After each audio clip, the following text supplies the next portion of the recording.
Endurance Junkie Podcast, episode 25.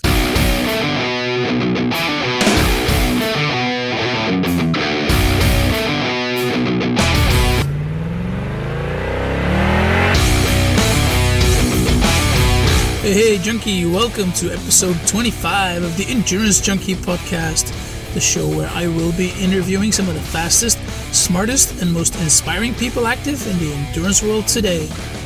Tim Van Berkel finished 7th in Kona this year and made folks around him aware that he needs to be watched in future years. Tim stumbled across triathlon at the age of 18 during the off-season with his Aussie Rules Football teammates. At 24, he won Ironman Western Australia, which made him the second youngest Ironman Champion behind Germany's Thomas Hellriegel. Now, at age 30, he realized his dream of racing in Kona and will be looking to come back even stronger next year. Tim, thanks for taking the time to chat here today. Now, for those of us who don't know you, can you just quickly tell us a bit about yourself and your sporting background? Thanks, Pete. Thanks for having me. I got into triathlon. I was pretty late. I was like 17, 18, and I got into it because I played Aussie Rules Football, but I played not like the top AFL level. I played the country football level. I played in the third grade, which is like under 18s, and our footy team did a bit of triathlon to keep fit in summer for the winter, and that's how I got into it. And then I wasn't very good at footy, and I was going all right in triathlon. I was beating most of the footy team, and I kind of enjoyed it, and that's how I got into it. And I mucked around for a few years, and then when I was like 18, 19, that's when I got serious, and I quit football and trained right through winter and started doing some junior elite competition down in Victoria and around Australia, and I started going okay, and then it wasn't till I wasn't real good at the ITU short course kind of racing. Growing up, my endurance was like my strength, and the short stuff didn't really suit me. So that's how I got into the long distance racing, and I haven't looked back since then. How was the training that you did for footy? How did that help you in your triathlon career? Because I played like on the wing or rover, I had to run all day, so I had to run all over the football field. So obviously I built up good endurance doing that, and on the weekends I did a bit of footy umpiring as well, and that's running up and down the football field umpiring a game. So I think I built up good endurance over the years doing that, and even through school doing athletics. I always got my ass kicked in the 100 metres, but was doing all right in the 1500 and 3K. So I think I just built up a good base over the years, and I think that's why the longer distance suits me. Yeah, and that you had a tough time to getting the swim and the bike going, or was that something that came easy? Yeah, the swimming is something I've had to work at for years. I'm still working at it. I think I'm starting to get some rewards for it this year. Once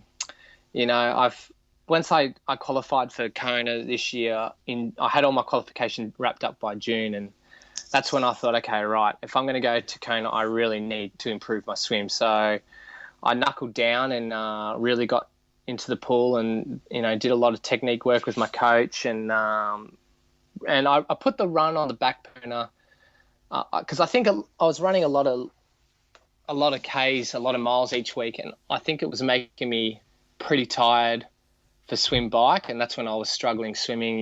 When you're really tired, you don't sit right in the water, your technique kind of goes out the door. But so I backed the run mileage off heaps and really made the swim the focus, and I think that's kind of helped. And now I swam front pack at Kona. I missed the front pack by 10 seconds at 70.3 World, so my swim's starting to really improve. And the riding I've had to work on, especially strength. Once I started building some good strength, that's when I was good to go. Yeah. So it took you quite a couple of years to get to the standard where you are now. Oh yeah, for sure. Yeah, it's taken me to build that aerobic base and the strength on the bike. It's taken a good 5-6 years to build. Yeah, because you got your pro license at 21, which is really young. What made you decide to go at that pro lifestyle at that age? At the time, my coach, I started with a just a local coach down in Albury, and he kind of stuck me in the deep end a little bit. So I didn't do much age group racing. I did bugger all really, and I never did Kona, or I never did a 70.3 Worlds or anything like that as an age group. But he kind of chucked me in the deep end real young, and that's how I qualified for my pro license. I got third at like an open category race in Western Australia, and that's kind of what got my pro license. And I think that's helped my learning too, by throwing myself in the deep end and racing these good guys. I learnt a lot, and I think that's how I just picked it up with like that. But I was getting my butt kicked a fair bit, but over the years I started developing a good aerobic base and some strength, and started to get some results. Yeah, because you said it before. You went long at a very young age because that endurance was your strength. You won Busselton, Ironman Western Australia at age 24. Yep, that's correct. Yeah, and I think it made you the second youngest athlete to ever win an Ironman, right? Yeah, at the time, in 2008, at the time I was the second youngest. I know in recent time Phil Graves came out a few years later and won an Ironman, but I still claim to be one of the youngest anyway, cool. One of the youngest winners. The year that, I missed the date by like a month and a couple of days or something to Thomas Hellriegel, who went on to win Hawaii the year later. So, it's good company to be around guys like Hellriegel. Phil Graves is a decent athlete too, and I know he hasn't done much at late, but it's good company to be around. So I guess it was a really well thought decision that you made together with your coach to go long at that young age, because I guess most of the other kids would go do ITU stuff and throw in some 70.3s here and there, but you were focusing on Ironman at a really young age. Yeah, exactly. And my passion was Ironman too. That's the reason why I got into the sport. When I was 18, 19, I saw Hawaii on the tally, and I'm like, that's what I want to do. I didn't have the passion for the Olympics like I do for Ironman, or short course or I2 racing. I didn't have the passion there as I did for Ironman. Ironman's the reason why I got into triathlon, and so the passion was always to do an Ironman. And for years when I first started, I wanted to do an Ironman, but the coach at the time's like, no, let's develop you as an athlete, and let's do it when you're physically and mentally ready to compete at one of these things. Because guys start triathlon, they're like, oh man, they jump straight into it, and they either get injured or don't get the results they want or whatever. But I prepared properly for it, and I did my first one at 23, and then I went on to win my first one at 24. So and this was all under the guidance of Grant Giles, right? Who's a former pro Ironman himself. Yeah, so I've been with. I started off with a guy named George Forster, and then I was with him for a couple of years, and then I moved out of my hometown Albury, and I was looking for a new coach, and that's when I met Grant, and I've started with Grant Giles, and I've been with Grant for the last 9 years now, and haven't looked back. Giles and I have got a pretty good relationship. He's my best mate. He's my coach, and we spend a lot of time together. Yeah. How'd you guys go about creating your year plan and picking your races? Yeah, so each end of the year, end of the season, we sit down and we have a couple of beers and we talk about what races and what's the plan for the year. And previous years, it's been pretty easy to do. Like, I've done no Kona or nothing like that. So it's kind of pick races that are best suit me, plus, also some money that I'm going to make some money and, keep my sponsors happy too. So it's been pretty easy to plan. But this year, we really sat down and we planned each month by month. And it was a tough year. It wasn't easy qualifying, and because I had to start from scratch. So I had no points. So, I had to do 2 Ironmans and a couple of high points, 70.3. So, I was lucky to have a good start of the season, and I got some good points early, and I had my qualification locked down by June.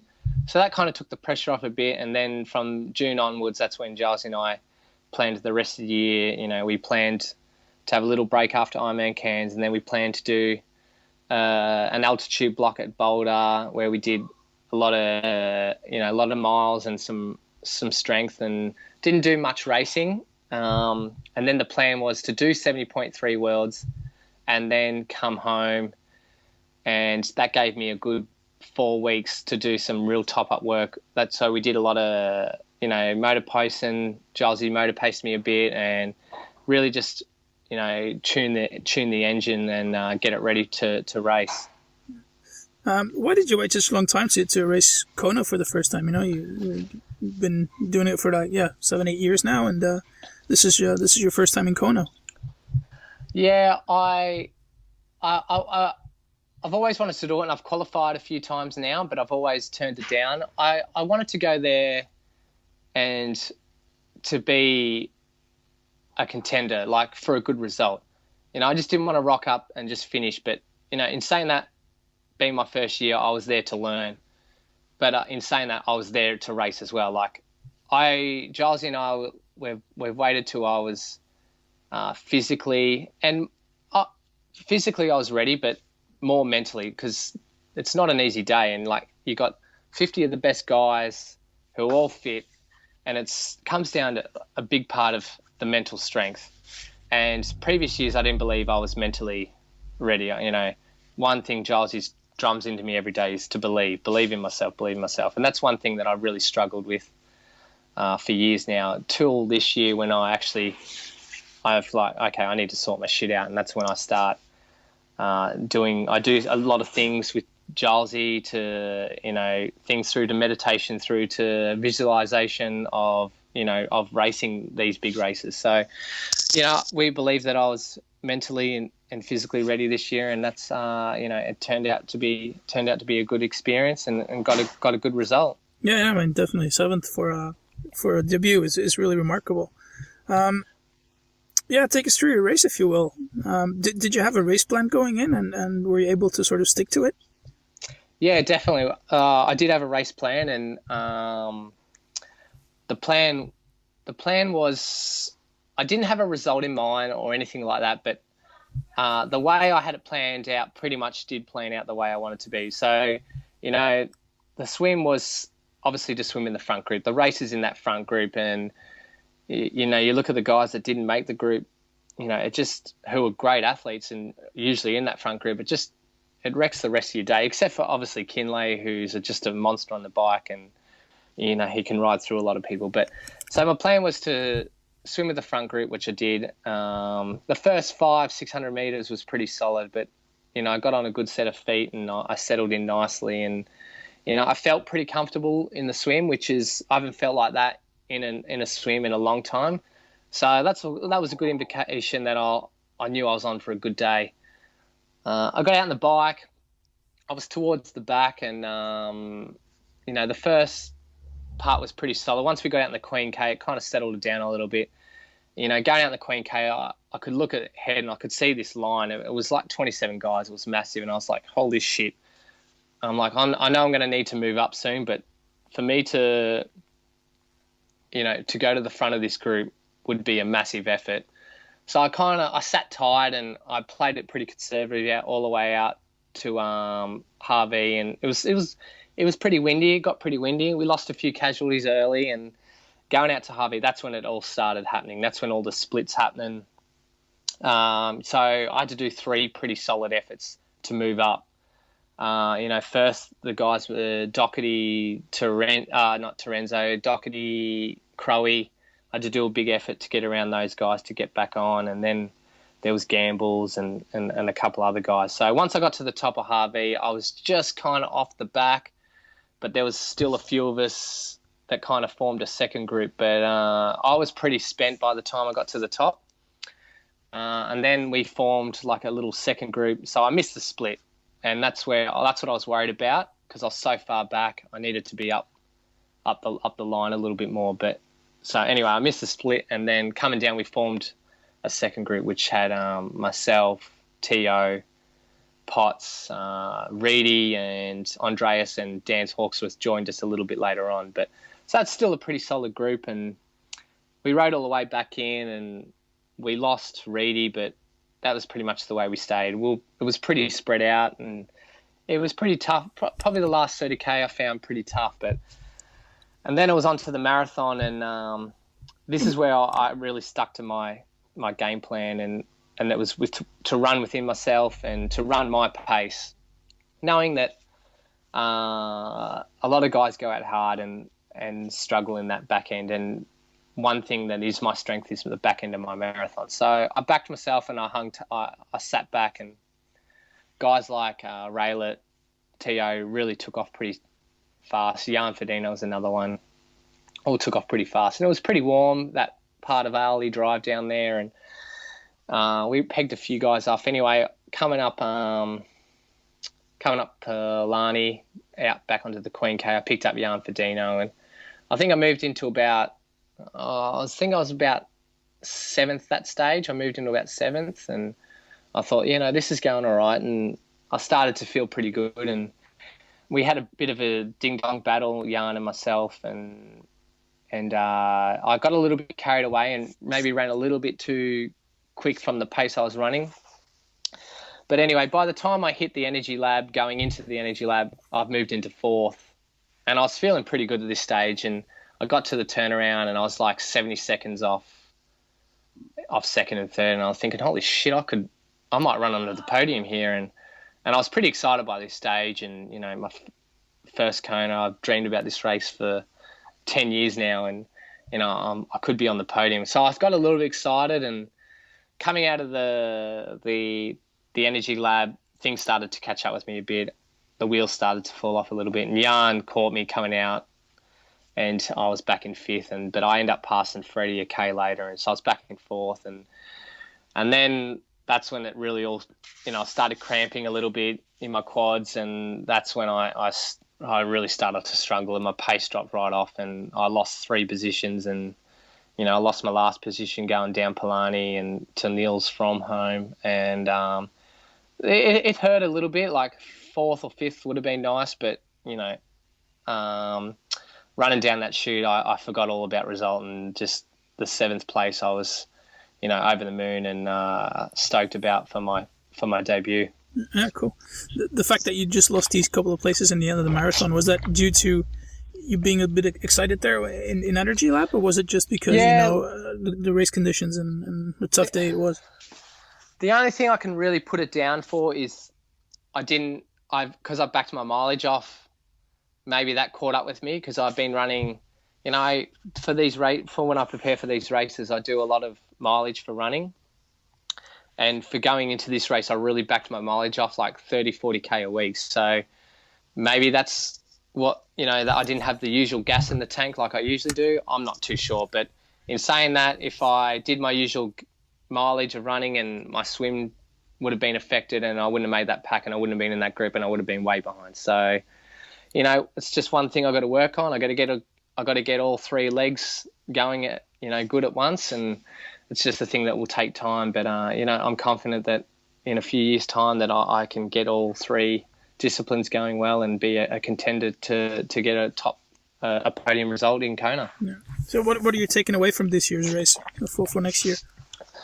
Definitely the belief that this race has given me a lot more confidence in my racing and what I can do there on the Big Island. And I did learn a lot. I learned about, pacing. I learned a lot about pacing and just the course, really, the bike course. It just throws up so many elements to the race, and it's really, there's any one of 15 guys that could win just because of the elements and the heat and the wind, and it's just an amazing race, and it's an amazing place, and it really sorts the boys out from the men.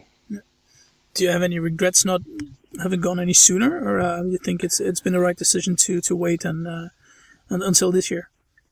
Definitely, I think it's been the right decision. I've made a lot of mistakes in the past, and I definitely don't think this is a mistake. I think this has been a good decision, and I've had a great advice from my coach and from guys like Crowe, who's like, don't rush this race, man. Go make some money, go make a name for yourself. Kona's always going to be there. So, I took all that advice on board and haven't rushed it. And I knew 30, I turned 30 this year. I thought 30 would be a good age to go. And, I'm glad I stuck it out and held off for all those years. Yeah. So I guess it's been pretty hectic these last couple of days for you. Yeah, it's been very busy. I got home a few days ago, and the phone hasn't stopped ringing, and emails, and the online stuff out there the support out there has been amazing. I've got a few good sponsor opportunities, which is I'm really looking forward to, and plus some current sponsors, going to invest in me a lot more, which is, exciting as well. It's good to see, my sponsors actually believe in me as well. And it's going to be an exciting year next year. I'm really looking forward to it. So I'm guessing that Kona is going to be the main focus for you in the next coming years. Yeah, definitely. Oh, look, it will be the focus, but I'm not going to throw all my eggs in that basket. I'm still going to race. I'm still going to have other goal races. But definitely I will work from Kona and work backwards to sort my year out. That's for sure. Right, cool. So what's next for you now? I guess a bit of downtime before getting ready for Bahrain. Yeah, I had a nice 8 days of completely nothing. I drank beers and ate junk food, so that was nice. Considering I've been so strict lately, but catching up on some surf and just hanging out with the family. But I've started to do a little bit of training, just like ride to the brew shop, have a coffee, ride home, have a little jog, just little fun things just to keep me going and not blow out to a fat person. But the plan is now I'm going back to the US next Thursday. I'm going with some mates, and I'm actually running the New York Marathon, which was been a bit of a thing to do on my to-do list for years. So I've always wanted to do a big marathon. So I'm going with some old mates, and we're going to go do that and make a bit of a boys' trip out of it. And then just for fun, or is that with a certain ambition? Oh, it'll be just fun. It'll be just soaking in the atmosphere and running with my mates. So whatever pace they run, I'll just run with them. But it won't be too serious. It's Halloween like the night before, so I think we'll be a little bit hungover. But in saying that, so I'll come home after that, and that's when I'll knuckle down and start training again. I've got Challenge Shepparton and Challenge Bahrain, which would be nice to finish the year off. New race, good prize money, and it's going to be a tough field as well. So it'd be good to finish the year off with a high then, and then enjoy Christmas and start back in 2015. Yeah, I guess a lot of people are looking forward to that Bahrain race. Yeah, it's got a great field, and it's going to be very tough. And new race, it's always exciting going to a new place to race. I've raced in the Middle East before, and they really put a good race on, and they really look after the athletes, and it'll be a lot of fun. Yeah, cool. Kona 7th place, is that been the highlight of your career so far, or is there anything else that sticks out beside it? I'd say it would be a highlight. I had a pretty good race, for considering the field and all that. Yeah, I would put that up there, but my Aussie title, I hold that pretty close to my heart too in Mandurah. Winning my first Ironman, that was something pretty special too, So yeah, it's definitely up there, that's for sure. Yeah. Any regrets or disappointments? Things you would have done differently? This might sound a little bit too greedy, but I am a little bit disappointed I lost the 4th place.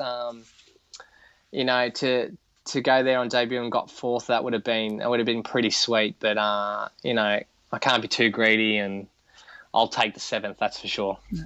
There's a bit more margin for improvement next year, I guess. Yeah, definitely. Yeah, I suppose if I got 4th, it would have put a lot more pressure on going back the next year. But look, I got no regrets. I had a crack, and that's all I can do. And if I fell short, which I did, that's fine. I'll improve on that. It could have been worse. I could have been 11th and got no paycheck and been out of the top 10. So, I can't be too disappointed. All right, cool. Well, thanks very much for taking the time to chat here today and taking some time from your downtime. How can people Pete. get in touch with you? Thanks, Pete. Yeah, people can get in touch with me through my Twitter at Tim Berkel, or Instagram is at Tim Berkel as well. Or I've got a Facebook page and also a fan page, which is Tim Berkel as well. So you're going to change these nicknames because apparently you're bringing the Van back in your name? Yeah, so my personal page is Tim Van Berkel, but all my athlete stuff's Tim Berkel. But I just leave it as that. So Yeah, cool. Feel free to give some love to your sponsors. So obviously my biggest supporters, Scody, who have been with me pretty much since day one, since 2007. So those guys are a big support of mine. Giant, Newton, Oakley, Endura, Shimano, all those guys are big supporters and been supporting me for a good 3-4 years now. So I'm very lucky to have those guys. All right, cool. I'll definitely make sure to put the links in the show notes here. Beautiful. Anything else you want to plug? No, thank you very much for having me. I've enjoyed the chat, and I'll look forward to chatting again sometime soon. I'll hold you up on that one. Thanks, Beautiful. Tim. Thanks, Pete. Good on you, mate. Cheers. Well, Junkie, that's about it for this week. I really hope you enjoyed what we've done so far. If you have missed anything and you want to find out more about our guests, you can always refer to our brand new website, which you can now find at junkiepodcast.com, and you will find a full archive there, plus also a little preview of the upcoming shows. There's also a nice little subscribe in iTunes button, so if you want every episode delivered directly to your smartphone, you can subscribe there. And while you're at it, just leave us a rating and a review. That will help us grow the show even further. As I said, it's for this week, and next week we will start off with the Joyceinator. Rachel Joyce will join us then, so hope to catch you then. Have a good weekend.